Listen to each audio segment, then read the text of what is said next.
Mga kabrigada, ipauubayan na umano ni PNP Criminal Investigation and Detection Group Director Major General Nicolas Torre III sa National Bureau of Investigation o NBI ang pagkakaso sa mga nagpapakalat ng fake news.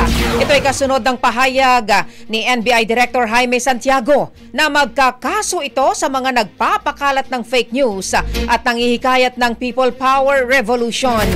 Sa panayam ng Brigada News FM Manila kay Torre, sinabi nitong mabuti na lang ding gawin ito ng NBI lalo pat loaded na siya sa trabaho.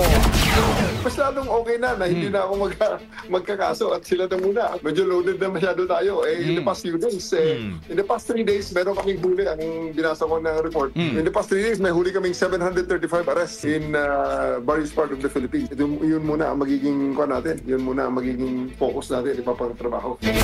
Samantala mga kabrigada, sa gitna naman ng sunod-sunod na pambabatikos at bashing na ibinabato kay Torre, sinabi niyang ginagawa lamang niya ang kanyang trabaho. Nagkataon lang daw na siya ang nasa posisyon para gawin ang operasyon ng arestuhin si dating Pangulong Rodrigo Duterte.